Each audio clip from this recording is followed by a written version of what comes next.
Check out Paddy Power's new and exclusive Cash Card Plus. Available to use online, at ATMs, or even down the local. Paddy Power, you beauty. Hi there, everyone. A very warm welcome to the Racing Post Weekend Postcast. I'm Bruce Millington. Joining me in the studio is the mighty Graham Rodway. And over in Ireland from Paddy Power, we've got Rob Catterson.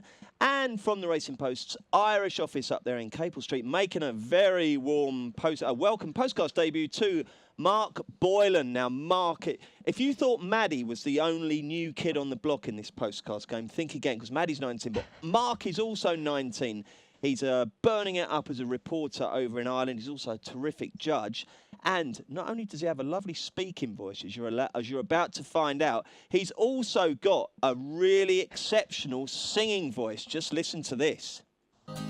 You got 4 days, one way to get my heart racing.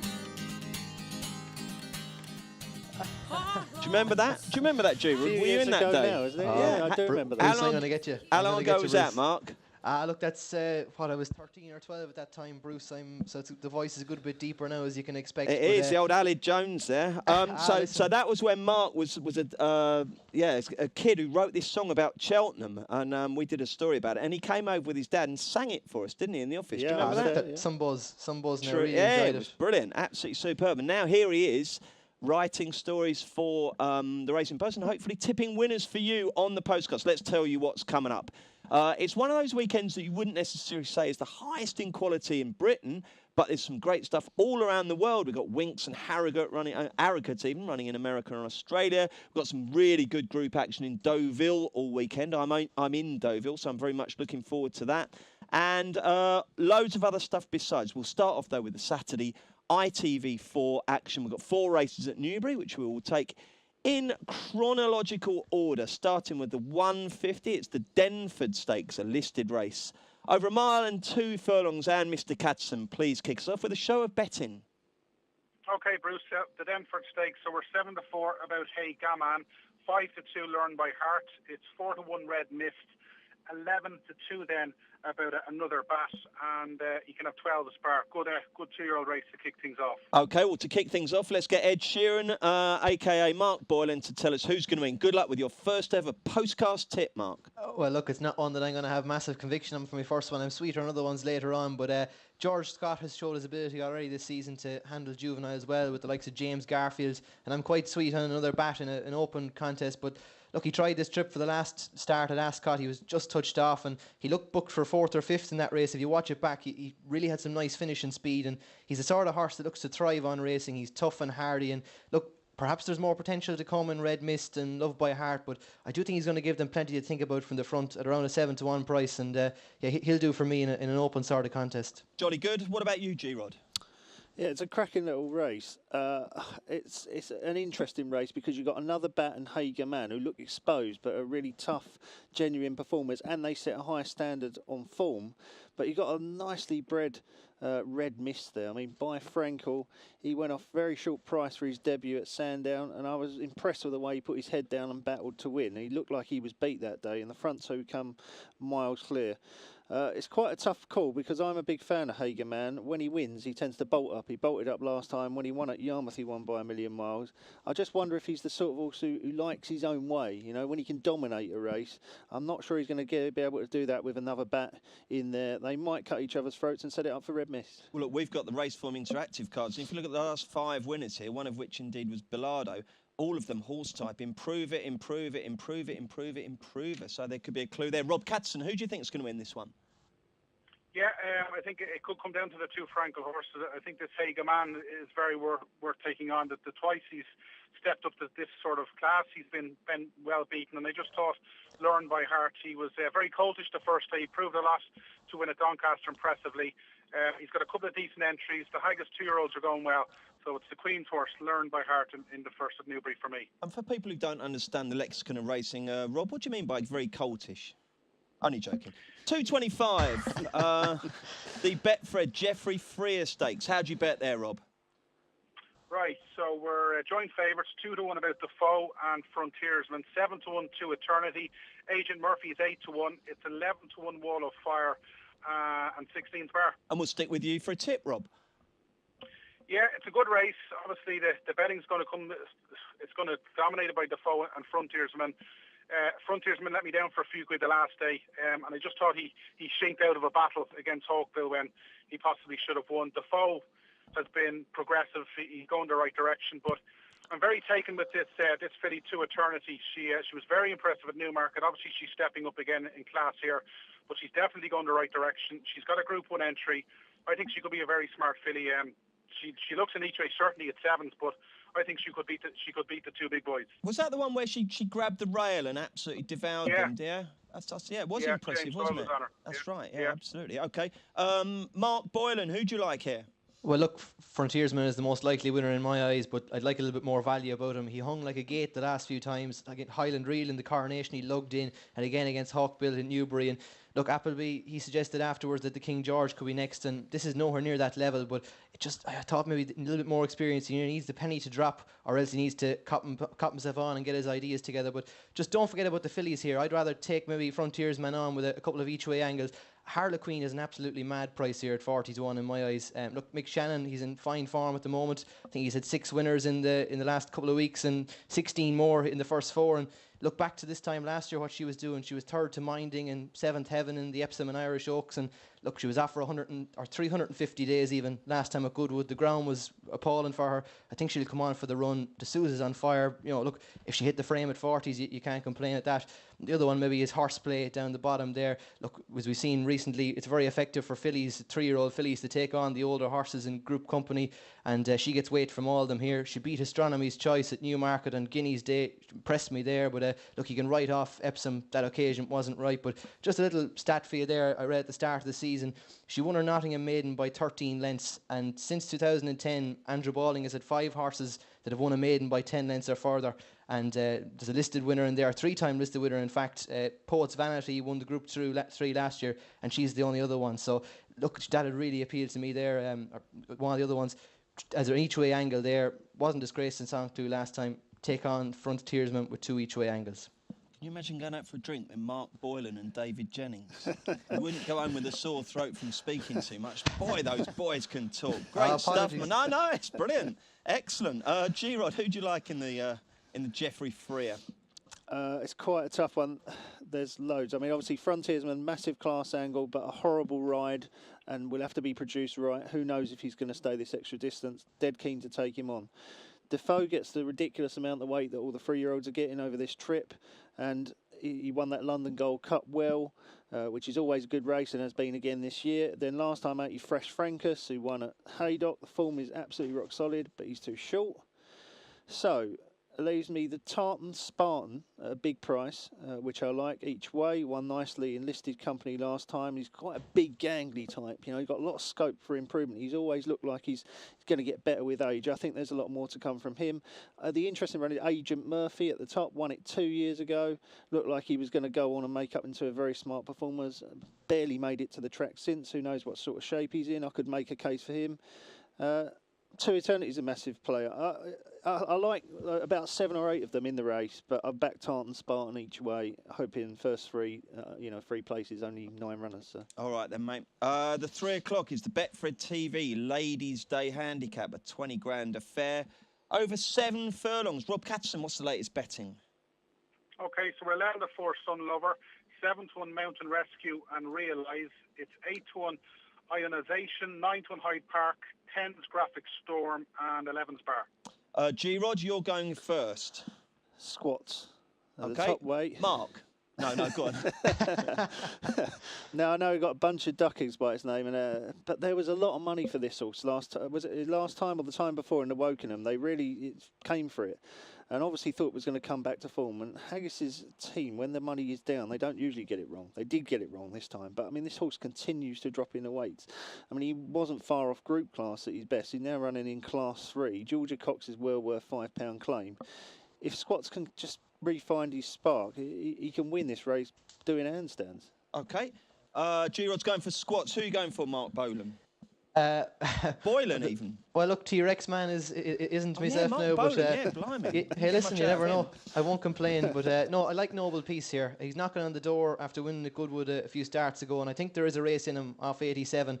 I'm not sure if anyone could see him last time. The conditions at Goodwood were very poor. There was no visibility, but from what you could see, he was 3 or 4 deep all the way around. He was drawn 14 initially, and there was plenty of non-runners, but he was wide plenty of the way. But when he finished off his race really nicely, caught the eye when the camera panned back in for the final 300 yards, and the handicapper can't do anything about it really when you can't see him. So look, perhaps there's more in him, and that's a little angle there. Drawing the box seat, all wins come over this trip. He'll do for me at 11-1.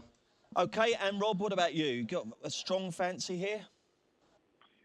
It was a tough race to sort of try and whittle it down to a couple, but in the end I went for Realise for David Simcock. He's won 2 from 3 since he joined Simcock. He's obviously gone up 15 pounds since. I think you can forgive him the last day because it was on soft ground, and you've got Sylvester de Souza in your corner, and that's never a bad thing. And Simcock's horses are going well.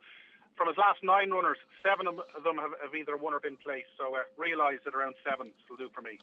Okay, so the 335 then, the Betfred Hungerford Stakes, Group 2 over 7 furlongs, 150 grand up for grabs, and La Breeze heads the market, Rob Catterson.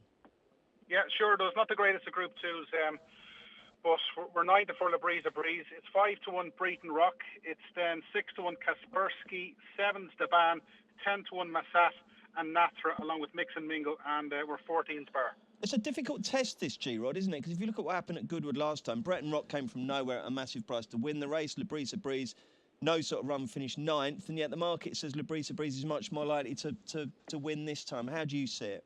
Yeah, no, I think the market's got it right. I mean, Group 1 horse in a Group 2 race, and as Rob says, not the strongest of Group 2 races either. I mean, La Breeze, there was a school of thought that said that he was unlucky in the Diamond Jubilee. He certainly got bulked around a bit when he was trying to come with his challenge, and might well have given the Tin Man something to think about with more of a run.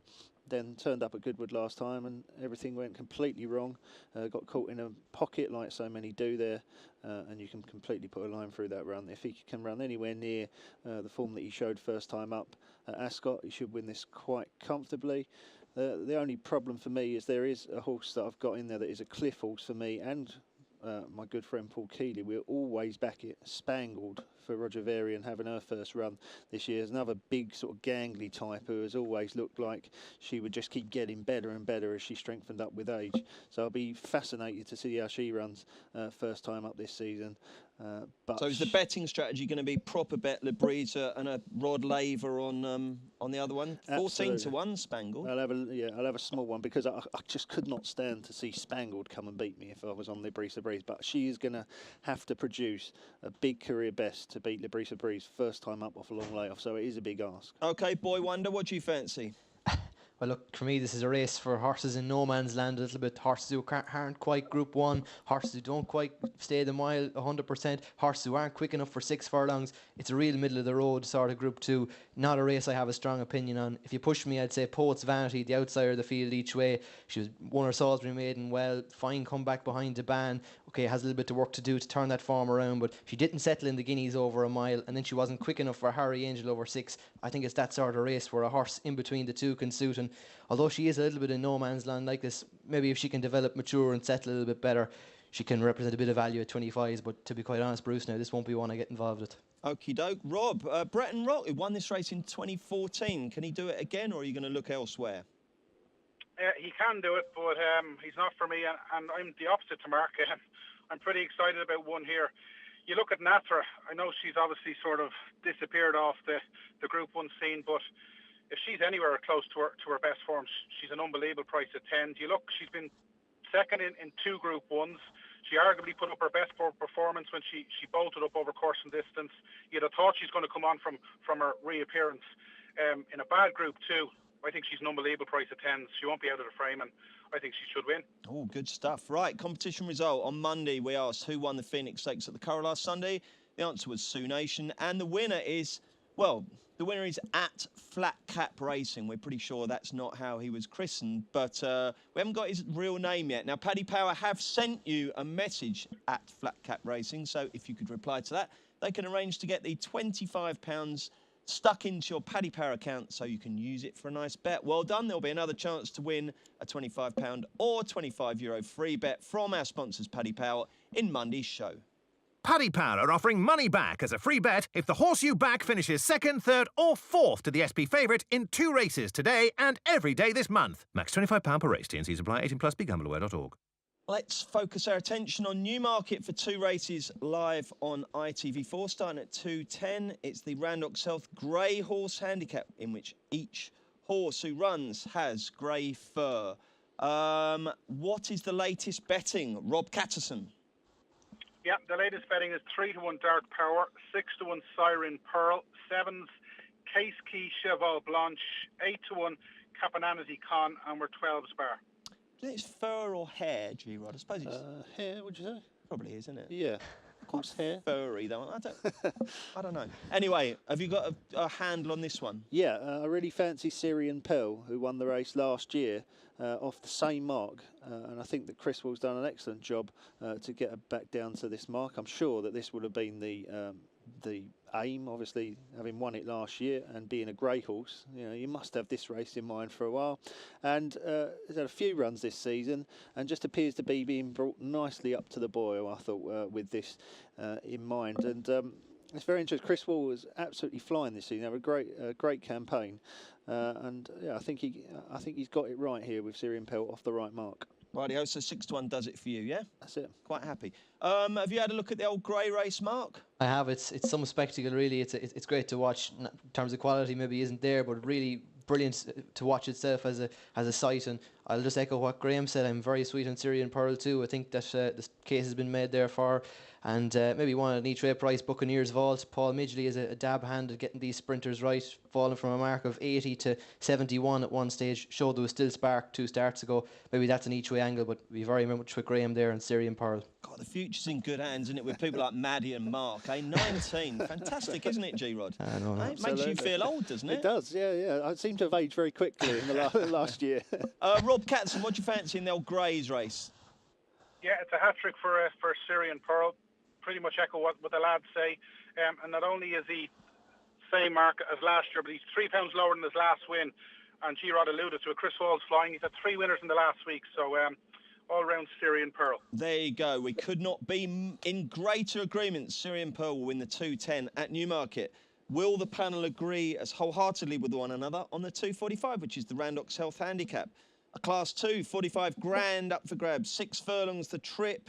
11 runners. Who's the jolly? What's the latest betting from Paddy Power? Yeah, similar enough betting. We're 130 about Merlin, 9-2 Dakota Gold, 13-2 Tommy Taylor. It's 7's Ultimate Avenue and Victory Angel, and we're 10's bar. Stick with you, Rob. Yeah, Merlin obviously is the horse to beat, but he's gone up £9 since his last win. I thought Tommy Taylor was very much the value. He got no run at all in his most recent start, and his second over course and distance 2 runs ago gives him a big chance. And after what happened to his horses earlier in the season, Kevin Ryan is definitely making up for lost time.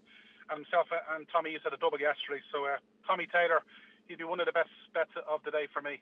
Mark Boylan, who do you fancy? Well, would you believe it? We're actually on the same page once more. I would say that of the handicaps, this is probably my sweetest one in the UK as well this weekend. Tommy Taylor, named after a Manchester United player who was notably good in the air, and I think he's going to fly home here. He was last time absolutely murdered. If you watch back the race, you just have to cringe and hold your hands over your eyes. It was really tough to watch, and before that he'd gone extremely close when getting nabbed on the line by one of Roger Varian's. He's up £5 since, but I'd be very, very keen on him, and I think he'll give the connections of Brando more success to shout about. We're going for a hat-trick on Tommy Taylor, Graham? He is on my shortlist in the race, but I think I'm going to come down on Victory Angel. Boo! Was the most impressive winner that I've seen at Newmarket this season, first time up. I was at the race meeting that day. I think it was Craven Stakes Day, and this horse absolutely bolted up, cruised into the lead. And I thought afterwards we were looking at a potential Jersey horse. I thought he was possible group horse. Now, what on earth happened next time? He went off a short price, disappointed, then seemed to completely lose it. But last time out, bounced right back at Yarmouth, and again was impressive. Looked very, very good. And he's gone up £9 for a win in what was a very, very poor race, I think, at Yarmouth. But if he can recapture that promise that he showed first time out, I still think he's got group potential. So You're I'll so take him. faithful, aren't you, to these horses? You just can't let them go, can you? The problem is there's a few in here that I'm quite faithful with, like Ektiran. He's an old favourite of mine, but I mean, this is a hot race to be giving away £5 plus to everything else. I'm sure he'll run really well, and he's not far off group class either. But I'm going to stick with Victory Angel. Let's go to Ripon then. Their big day of the year up at the Garden Racecourse in Yorkshire. I've never been to Ripon, but I hear it's absolutely beautiful. I'm sure the flowers will be in full bloom for this one. And 3:15 is their big race of the day. It's the William Hill Great St Wilfrid Handicap, 6 furlongs, 20 runners, tricky old heat. And Richard Fahey has the favourite in the shape of Growl. How do Paddy Power bet on the Great St Wilfrid? Yeah, tricky as always, Bruce. We're 4-1 Growl. It's 7-1 Shanghai Glory. It's then 10-1 Flying Pursuit, Piper's Note, and Outdo. 12-1 Catchy Ribeiro and Muntadab, and 14's Bar. Before last year, when Name It What You Like won at 16-1, the 3 well-backed favourites had all won on the spin. So will Growl bring it home, Graham? I backed him last time out at Goodwood and was a bit disappointed. Well, yeah, we almost won, didn't he? I know, but I thought he went through the race like he was going to win easily, and really he should have done. I mean, he was on such a good mark, especially I think Conor Murta was claiming 7, and he travelled so I thought he was just going to go and win easily, and then he didn't go through with it, and he's not my idea of value at the price, even given that was probably a stronger race than this. The draw is quite interesting, this race, because before 2015, when there was at least 20 runners in this race, which usually meant there was a big group on the far side of the track, that usually meant you wanted to be on far side. However, the last 2 years, no matter what the field size, the winners have been coming up the stand side. And I've spoken to James Palmer, who's just done our pace map for the race, and he tells me that all the pace is on the stand side. So it is a little bit confusing, but going with recent trends, I think you're going to want to be on the stand side, especially with Catchy out. Catchy doesn't run on the far side. So you need a high number, in other words. Indeed. And Growl is 18 of 20. Growl is 18 of 20, but he's not my idea of the winner. Certainly not value anyway. Go on, then. George Dryden, who comes out at 16, was quite an eye catcher in the Wokingham. Was travelling beautifully through the race, got no run at all. Last time out, showed nothing, but that was over 7 furlongs. I don't think that's his distance. He's back down to a mark £6 lower than his career high. I could see him running really well. Be honest, did James Pyman put you onto this one? James Pyman gave me a good word for this. He said he told me yesterday. Yeah, he said George Dryden's got a massive chance, and he said go and watch that Wokingham run, which I did, and I'm happy to row in with him. Okay, so Graham has nicked George Dryden off James Pyman. Mark Boylan, what are you going for? Well, look, you might want to sign me up for an asylum after tipping it, but I'm going to go for a different George Bowen, and he continues to break my heart, this horse. He plenty of talent, but by God, he will find a way to lose a race for you. Look, he was unlucky enough in the consolation race for the Stewards Cup last time, but unlucky is kind of the story of his life. I still think, like Graham's faith, I'm gonna have to just have one more go with him, like a girlfriend you need to break up with. I'm gonna have one more go with George Bowen and see how we do, win or die trying. The other one maybe that might at a bit of a mad price is Matt Moo. Look, he's off for 413 days after going to stud and having a lack of mares to cover, and he did fade poorly, and if you look at the bare result at Doncaster and his comeback, it did look poor, but if you watch the replay, he showed plenty of early speed, and look, you're taking a bit of a gamble, but he is talented on his day. If you look back there in the 2015 Unthorpe, you've got Mecca's Angel and Acapulco 2 lengths ahead of him, and you've got Soul Power and Gold Dream right behind him. So look, if he was even to tap into a shade of his old form, off a mark of, what is he 100 or so? Christ, you have to go right back in time to the day when you were still playing the guitar and singing for that form, don't you? Well, I'm just saying, if there's any market support for him at all from the Easterby camp, that'd be worth keeping an eye on. He's a talented devil on his day. Who does Rob Catterson fancy? Yeah, I like an Easterby horse. It's a long time since Pipalong won this, but I think Tim Easterby could hit the bullseye with Flying Pursuits. A course and distance winner, won his maiden in style, and when he won at York the last day, it looked as though he's the type of horse that could win a race like this. He can dominate from early on, and Rachel Richardson's on board. She rode a winner at Ripon earlier in the week, so at a 10 Flying Pursuit, big chance. OK, we've got racing at Bath, The Curragh, Doncaster, Market Raisin, Newbury we've done, Newmarket we've done, Perth, Ripon, Tremor in Ireland. We've got Winks running at Caulfield. We've got Arrogant running at Del Mar. There's so much to choose from. So, chaps, anything that isn't your nap that you want to point out? We'll start with you, G-Rod. Yeah, 505 at Newmarket. Another old favourite of mine who I'm sticking with is O'Call. Bumped into Crystal Music first time out in a maiden at Nottingham when I thought it was an absolute certainty. I was so disappointed that he was beaten, but in hindsight he had quite a tough task, didn't he? Then come out and won his maiden, has run a couple of decent races in handicaps, and Owen Burrows in the last few weeks had really started to get going. He had a nice 2-year-old win a couple of weeks ago at Leicester. He looked very, very smart, and I think O'Call can win that race, a 505 at Newmarket. What about you, Mark? Another one going back through the history books here in the Curragh in the 4 o'clock. I like the chances of G-Force, trained by Adrian Keatley. Now, look, if we go back and see that he's a Sprint Cup winner, 2014, he won it for David O'Mara. But last season, there was plenty of promise in what he showed. This season, less so. But he's fallen to a mark of 94. And Danny Sheehy, I think he's absolutely super for a £7 claim. He's going to be a name you're going to hear plenty of in the future. And he was, if you go back to last season's 4th to Brando in the Air Gold Cup off 102, he has to have an excellent chance. I heard before Ascot, when he ran in the Wokingham, that he won a schooling race at Navan. So I hope there is still a little bit of spark there. And he opened 20-1 for a similar race on Sunday at the Curragh last week. So look, at a bit of value price, I do think that he could run a fine race at 20-1 in around that sort of price at the 4 o'clock at the Curragh. Okay, and Rob, what have you sussed for us? Yeah, there's a few. Obviously, we've got the St. Ledger trial. We might have a chat about that. But I thought T for Tango in the nursery was well capable of winning that. He didn't really fire at Royal Ascot. I thought in that same 4 o'clock race at the Curragh, the nursery. What time's that? You can't just put right down on your betting slip the nursery. That's the 2:55. Come on, Rob. You're an old hand at this. I should know by now. Yeah. I'd echo his sentiments too. This T for Tango is a good horse. Okay. Yeah. Yeah, and a little bit later at Tremor, I would have put him up as my nap, but it's probably a little bit late for people. 7:50 at Tremor, King's Wharf.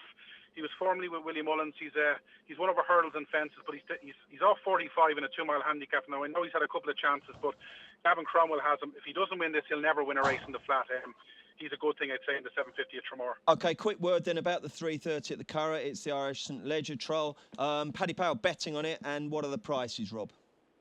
Yeah, it's a really good renewal, even though we've a small field. We're 4 to 6 Order of St. George, who's going for 3 in a row. We're 11 to 4 Rekindling. It's 10 to 1 Twilight Payment. We're 12s Renetti and Wicklow Brave. And Ozzy Reigns is in there at 66. And who wins it, Rob? Yeah, I was chatting to Mark before this. I think Rekindling could lower the colours of Order of St. George. Obviously, Order of St. George has shown now he's very much beatable. And Rekindling stepped up in Trip the last day, showed that we might be about to see a future cup horse on the cards. His only bad one was at Epsom. He didn't handle the track in the Derby. I think he's got a big chance of lowering the colours of Order of St. George. Okay, Mark, have you got a view on this one? Yeah, very much the same as well. I think Rekindling is a really smart animal, and he was awesome last time beating Wicklow Brave. He finished with a wet sail. I was really taken by him, and look, Order of St. George, you have to afford him serious respect, and even if you look at his arc run last year, I wouldn't be in the opinion that he is entirely beatable here. But I would be fairly confident now that Rekindling can give him a right race of it. And owned by Lloyd Williams, who of Melbourne Cup fame, who has won it 5 times. And I know no 3-year-old has won it since 1941, but I don't think it'd be the greatest shock in the world if later this season maybe he tried to head to Flemington and do the unthinkable if he was lucky enough. But I think this can be a nice starting block on the road to there, or the Irish Ledger itself rather than the Doncaster one maybe. G-Rod, Order of St. George has only won one of his last 6 races, so is he trustworthy at 4 to 6 here? No, I don't think he is. He's that type of horse, isn't he? I mean, there's no doubt about him being a good stayer, a very good stayer, but he always goes off at a short price, and he gets beat too often for your liking at those sort of odds. I'd rather take him on, but I wouldn't know what to take him on with, to be honest. Just have a straight lay. Yeah, exactly. All right, let's get the naps. This will not be beaten. We should have got Mark to sing that, shouldn't we? Mark, you're a debutant, so obviously you go first. Let's make it a good one. Rekindling. Okay, and that's in the 3:30 at the Curragh. G-Rod, what's your nap? Le Brise 3:35 at Newbury. Oh, it's a big 5 minutes for the team there. And Rob Catson, what's your nap? Yeah, it'll be a big half an hour, hopefully. 4 o'clock at the Curragh on side. You're £10 lower when winning this race, or than winning this race last year. He's a big chance. On side, you're in the 4 o'clock at the Curragh. What's his name? On side, it's Irish for something. I think it's for soldier, is it? I can't see there it. You go. How do you spell it? A-N-S. A-N. Saighdiu, or the bottom horse in the 4 o'clock at the Curragh. Oh, sorry, yeah. And Saighdiu. Okay, thank you very much for that. Jolly good. We'll be back and looking at the Sunday racing in just a moment. Paddy Power are offering money back as a free bet if the horse you back finishes second, third or fourth to the SP favourite in 2 races today and every day this month. Max £25 per race. T&C supply. 18 plus. BeGambleAware.org. Welcome back to the Racing Post Postcast. Bruce Millington, Graham Rodway, Mark Boylan and Paddy Power's Rob Catterson looking ahead to some decent action right across Europe on Sunday. Before we get stuck into Deauville, where some real big-name stars are in action, we'll look at the Curragh card. And we'll start with the 210, which is the Galileo Irish EBF Futurity Stakes. Recent winners include New Approach, Cape Blanco, Glen Eagles and Churchill. So good horses only need apply. And Mark Boylan, who do you think is going to emerge victorious from this year's crop? Well, look, we both know the winner of next year's Derby, Bruce. I hear that you're a fan of Amadeo Modigliani too, so although this race is a breeding ground for some smart individuals in classics next season, perhaps maybe we should stay where we are with Amadeo. Really here, Ryan Moore has sided with Rostropovich, and I know he was beaten by Camelback last time, but I thought the way that race panned out didn't quite suit him. Camelback is an interesting individual himself. I was at Naas that day, and he roared and screamed. He was played up really an awful lot. He was lots of antics going out to the start. Colin Keane treated him with kid gloves, but he has a lot of ability too, this horse, and apparently he's quiet at home, but when he gets to the track he has other ideas. But I do fancy Rostropovich to reverse the form here. I just think back at the Curragh, having a fair time of things. Aidan has a couple of runners in there as well, Coat of Arms and Berkeley Square, that could tee it up a little bit more suitably than the contest last time at Naas, so I'll side with Rostropovich. My enthusiasm for our Amadeo Modigliani is slightly tempered on last week's postcast, Mark, when Brendan Duke said he doesn't like the horse because he carries his head quite high in kind of George Washington fashion. No. So I don't know. Listen, don't worry, Bruce. Listen, don't worry. I'm mad about this horse. I'm mad about this horse. Rob, who do you like in the 210 at the Curragh on Sunday? Yeah, you mentioned New Approach. I think Jim could supply the winner again with Theo Bald. He was very impressive when he won his maiden at Leopardstown, and he's run well since. I was a little bit disappointed that he couldn't put it up to the Pentagon a bit more at Leopardstown in the Tyrus, but I think he's very much got the winning of this. So Theo Ball for Jim Bolger and Kevin Manning, I think, will win. We'll bypass G-Rod. He just turned his nose up at this one. 2:45, the Qatar Racing and Equestrian Club Curragh Stakes. And some big names in this one. Mark, who's going to win it? We're on last chance saloon territory now with Declaration of Peace, and I'm going to give him one more chance. The money that came from the day at Royal Ascot was just absolutely frightening. He was backed into 13-8 favourite on the day. I know he disappointed, but Ryan looked after him on that day, and he had a break and came back in the Phoenix last week behind Sioux Nation, and he did travel well to a point before almost just tiring a little bit, but that was promising enough now, and I think Wayne wasn't overhard on him when his chance had gone, and stepping back to 5, he has an awful lot of speed, and his maiden was impressive. He was just beaten by Roman Eyes to another smart sort, and when you watch his Dundalk win as well, ahead of Treasuring, there's plenty to like about him. As I said to you, in this sort of quality race, you need to it's hard to have complete confidence in him. I'm lacking a little bit of trust in him, but I do think he has enough ability to take account for these rivals. He's going to be short, though, isn't he? Surely. I mean, are you actually going to be getting value here? Listen, he's the most likely winner in it. As I said to you, if I was perhaps later on, if we're looking at the 3 2-year-old races here, there could be maybe a bit of value in trying a patent or something along them lines, maybe. Okay, well, tell us who with. As I said to you, I'm going to stick in the first one there at Rostropovich. We'll go Declaration of Peace, and in the third one, I'm going to stay with Happily. I know you're not going to get mad rich, but if the 3 of them came up, that'd be where I'd be looking. Happily, really nice impression when she won the Silver Flash at Leopardstown last time. Ryan Moore has chosen her over September, which is crucial in my eyes as well. And look, that'll be where I'd be heading. Wouldn't look any further. That's an interesting heat, that, Rob, isn't it? The 320 we're talking about here, the Breast Cancer Research Debutante Stakes. Happily versus September. Aidan pitches 2 real stars in together, doesn't he, here? Have you got any betting yet on this one, Rob? Well, we do, and obviously because of Ryan going for Happily all week, we were 10 to 11 September, 15 to 8 Happily. Now we're even money Happily and 11 to 8 September, and that's all obviously because Ryan's on board Happily. But listen, you remember coming up to Royal Ascot, I was very keen in September in the Chesham. The vibes are she's probably going to need the run on Sunday before going for the Moyglare, but to me she's next year's classic winners in the Guineas and the Oaks, so I wouldn't I wouldn't abandon her. And in the race beforehand, the 2:45, Surici for Fozzie Stack. She bounced back. She's beaten Actress, and Actress, of course, has won and been third in a Group 1 since. She's got a big chance of giving Mark's Declaration of Peace a run for his money. I'm actually quite reluctant to ask Graham for Sunday tips because he's just been told that he's making his debut as Price-wise on Sunday. The holiday road is obviously absolutely full. Everyone else is off. So, G-Rod perhaps keeping his powder slightly dry there, but we will squeeze a tip or two out of him on some of the British undercards. And next, we'll look at the Deauville racing. I shall be at Deauville. We've got some really good stuff. They're 2 Group 1s. The 2:45 is the Darley Prix Jean Romanet, in which Somi Dar is favourite, Rob. What's the latest betting there? Yeah, she sure is. I'm surprised you're actually not in Tremor, Bruce, but you might tell us a little bit about that. We'll come to that. We'll come to that.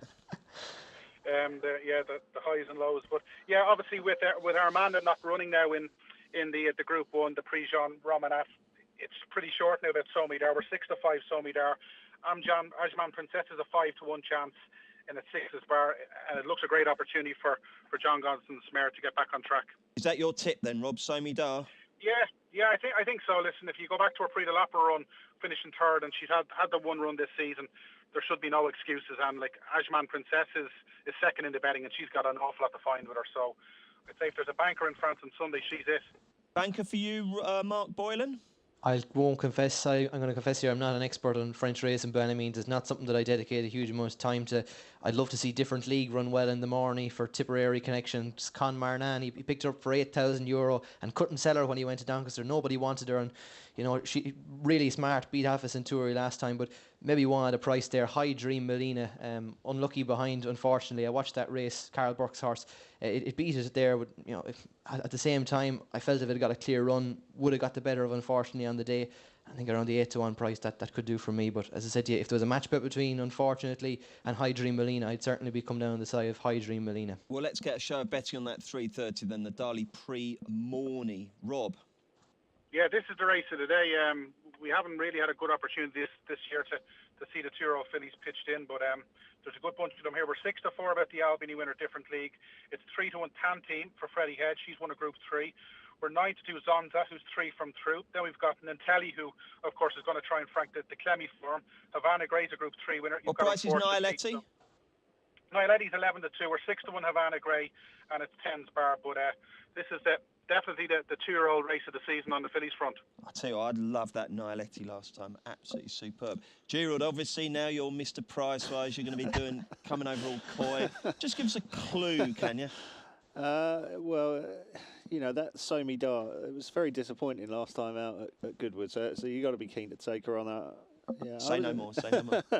Read Sunday's Racing Post for Price-wise, Graham Rodway's tips. I was impressed with Nialetti as well. And next time, but to be honest, I've not had too much time to look at those races yet. Well, you better start, haven't you? Indeed. Okay, now let's talk about the big race then, Mark. The 2:55 at Tremor on Sunday. It's the Comra Veterinary Maiden Hurdle over 2 mile 5, in which, after 50 years, 40 of which I swore I'd never ever own a racehorse, I'm finally making my debut. I have a small share in a horse, and believe me, we did not choose the name, okay? I've acquired a small share of this horse. I thought, this is exciting. Willie Mullins trains it. Ruby's riding it. It's called Hey Little Boy.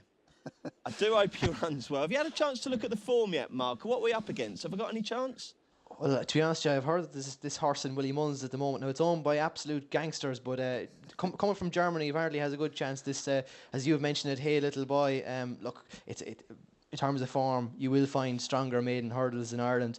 At this time of year, it's not an overly strong time. So we've picked a good opportunity, have we?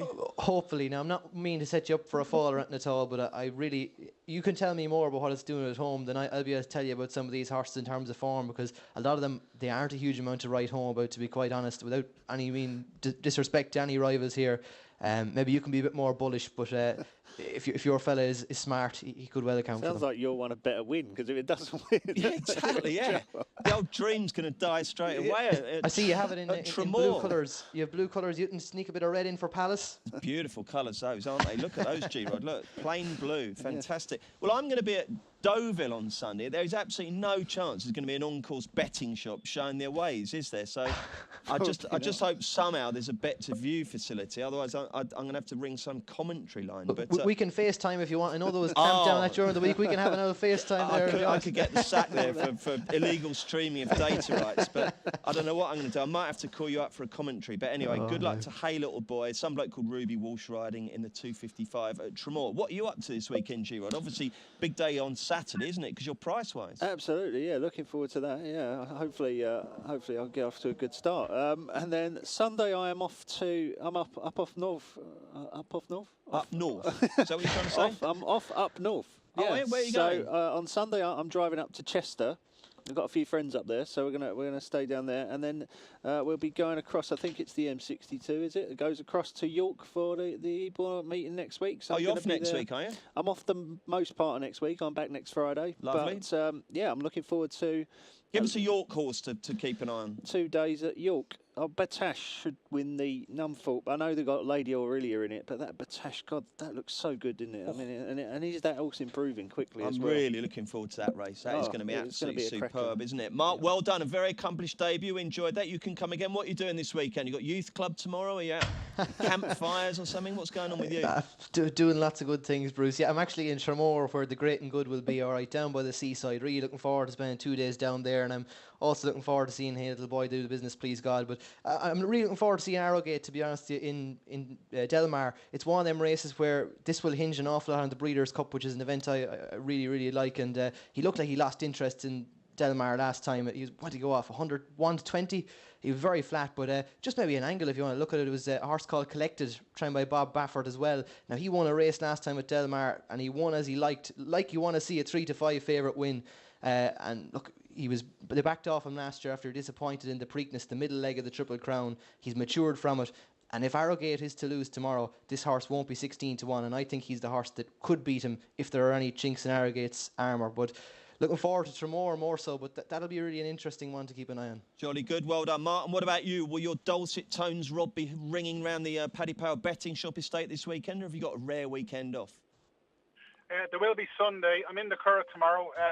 Our own Paddy was supposed to be there, but he got the offer of going to Vegas for the McGregor Mayweather fight, so he'll be doing pulling plenty of pranks before that. So yeah, I'm in the Curragh tomorrow. Obviously, we're sponsoring a lot of the cards, so I'll be hopefully giving a few winners, and then yeah, I'm working Sunday. And speaking of York, I'm on a stag there next weekend, making my York debut, so really looking forward to that. Oh, you'll have a fantastic time. It's a beautiful city, great race course, and you'll be there for the E-Ball.